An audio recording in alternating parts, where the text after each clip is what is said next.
So what I have here is I have a Canon PAL version 8mm camera that I used in my business for years for transferring tapes. I haven't used it in a while. It's probably been sitting for the last, I don't know, 6-8 months without being used because we don't see too many PAL tapes come in these days, especially in 8mm. This used to be a big thing, you know, someone was over in Europe or someone sent them an 8mm tape in PAL. Well, there's not too many people who have PAL equipment in North America. So I happened to buy this, and I paid a lot of money for it at the time. I didn't give the person what they wanted for it because good luck selling a PAL format camera in North America. But it was someone who bought this camera over in Europe and then brought it back and didn't realize that their tapes wouldn't play.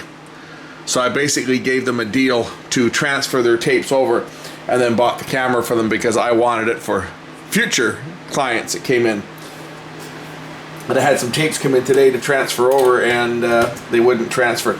This is a little bit of modification work that I did to this thing because this is one of these cameras that the guides like to wind their way out on their own and they come loose, or you'd get a camera that was out of spec and I wanted to be able to tweak it for playback. So I just cut a hole in the side of it here so that I could get into the screwdriver and adjust it if I had a tape come in that was out of spec without having to disassemble it.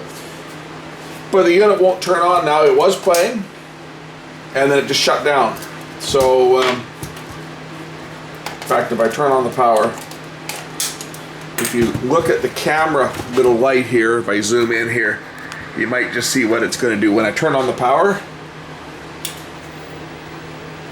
it might be too airy. It just flickers once. Press the power button, nothing happens. So it looks like we've got a DC to DC converter problem in this thing. Probably capacitors have spewed their guts out. I really don't care whether this thing records ever again because I'm never going to record anything on it. All I want to do is make it work for playback. So let's take it apart and see, or let's take it apart and see what's wrong with it. And maybe I'll get lucky and be able to make this thing work.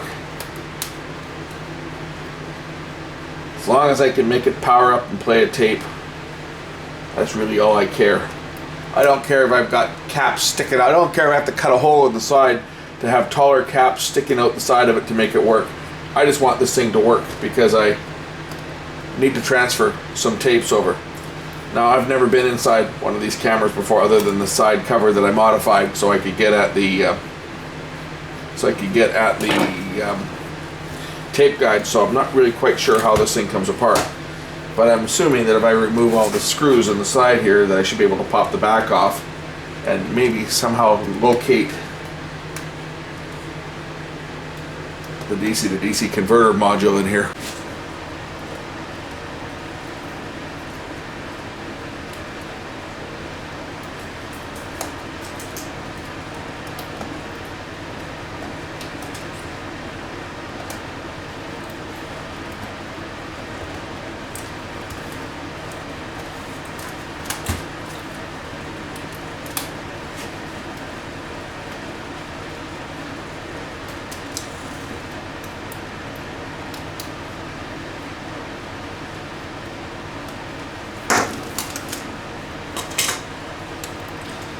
I think the DC to DC converter is on this board at the back here, if I'm not mistaken. This is the power input. So I would imagine that the DC to DC converter is probably this board right here.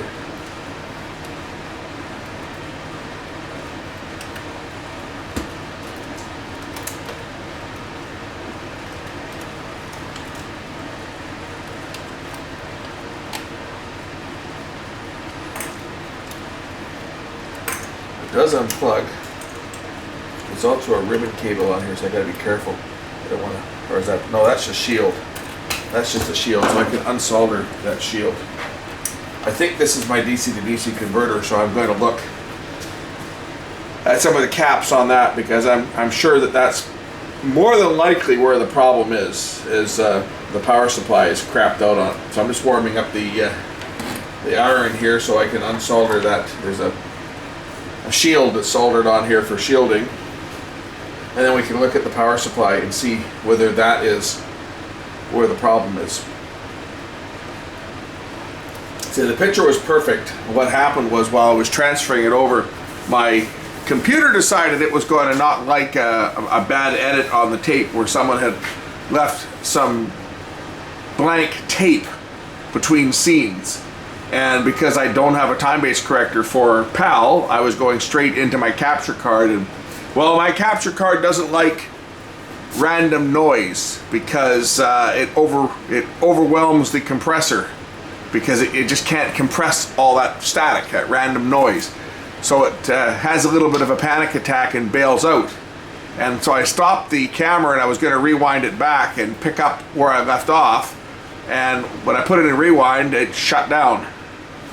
So I'm assuming that going into rewind, it drew a little more power, and the inverter just crapped out on it. Anyway, that I think this is the DC to DC converter.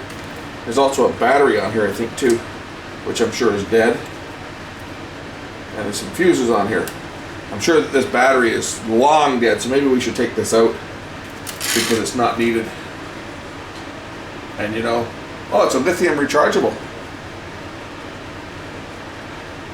Okay, well, that's a rechargeable battery. There's a couple of fuses on here as well, but this is definitely going to be the DC to DC converter board. So let's just open this thing up and we'll take a look at what's underneath this shield cover, because there's going to be caps underneath here for sure, guaranteed.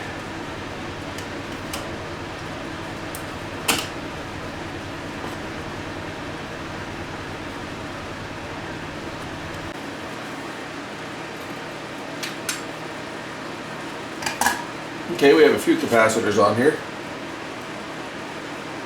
A few of my favorites, stupid electrolytics. Stupid surfer-mounted electrolytics probably is where the fault is. I'm going to start by getting rid of that stupid rechargeable battery, because that is going to be a source of problems. It might not be the problem, but typically when you get these backup batteries that go dead and they get into a low state, you get all kinds of weird problems. So there's no point in having a backup battery on this thing. I don't need the time backed up on this thing. It's never going to be used as a camera, so I think the thing will work just fine without it, but I'm sure this thing is dead. And of course, it's completely dead. It's got 1.5 volts. Here, see? And it's supposed to be 3, I believe. Yeah, 3 volts. So it's a rechargeable lithium battery, but it's not going back in the camera. It's not needed. It's just another thing that can go wrong with this thing. I'm already seeing a couple of some corrosion here from a couple of these caps. These little buggers down here on the end of the board here have leaked. So we'll start by getting those out of there and replace them. They look to be 22 microfarad at 16 volts. We'll see what I can find. See if we can get a couple conventional 22 at 16 volts in here and try that and see if the camera will power up.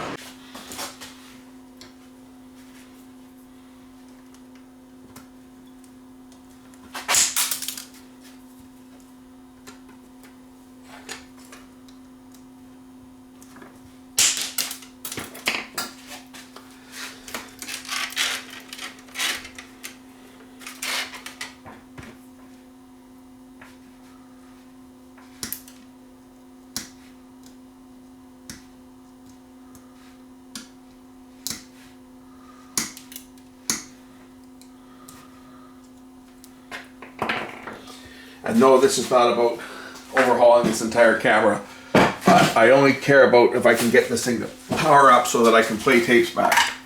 Because this is a piece of equipment that I don't use very often. In fact, after this job is done, it might not see use for another year. So I'm just trying to get this thing operational with the least amount of effort. That effort is already starting to increase now that I've got corrosion on the board I got to deal with. Got to get the old caps out of here, heat them up and put some solder on here and reflow them. Okay, that's one off there. Don't want to damage the traces, right? So what I'm doing is I'm just putting a bit of new lead on here.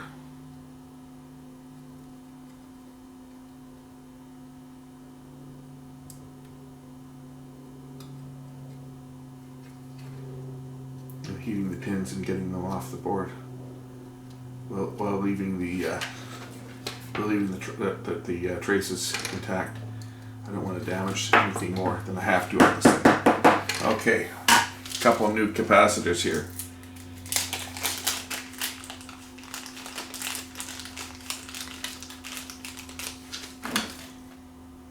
These are 22 at 50 volts, so they will be more than enough.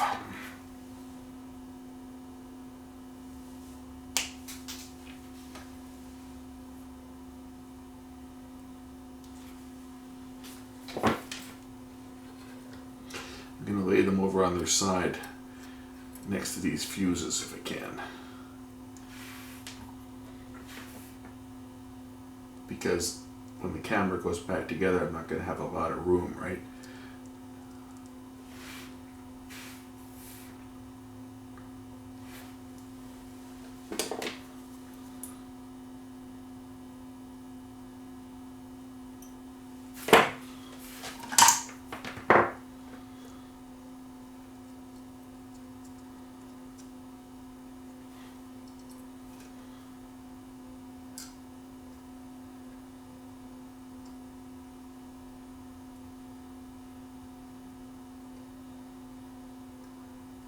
Actually, I might put this one, I might lay this other one over this way.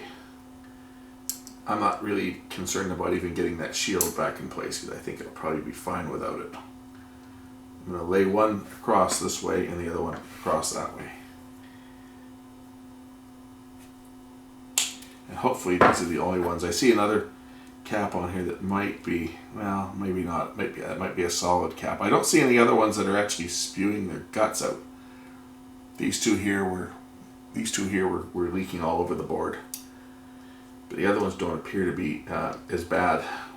I'm sure that these are not the only two caps in this thing that are shot. I guarantee you there's more than this. But the thing had a good video. It had good output, so it wasn't like the video was distorted or anything. The picture was great when it worked. It just shut off. So the other caps that are in the video circuit are probably still okay. It just, the thing won't power up. And definitely, you saw those two. Definitely, they were bad. So we'll try these two and see what happens. Hopefully this thing's framed up too. I can't see that I'm shooting.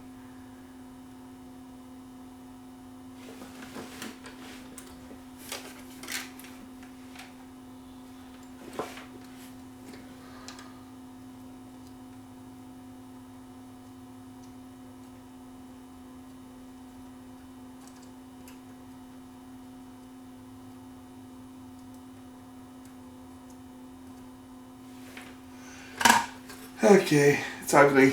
Let's see if it works. Let's see, I'll plug this in and see if the camera powers up.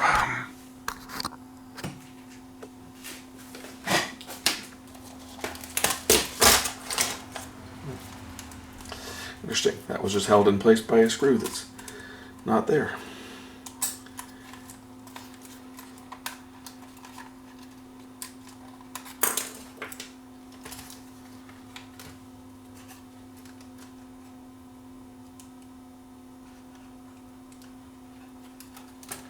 Yes, I realize I haven't put the shield back in just yet. I want to just plug it in and see if it will actually turn on.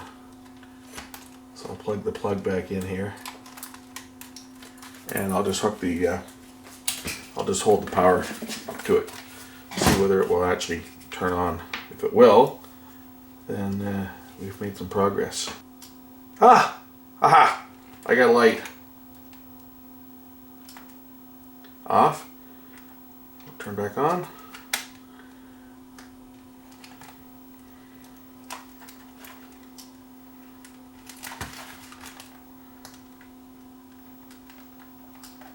On, and we'll go to play. Yes, it will. Aha! I think I fixed it. I think I fixed it. Play. Let's see if I got a picture of my viewfinder here. I don't know if you guys can see it or not, but I have a picture. I got it fixed. Ha ha ha! That was it.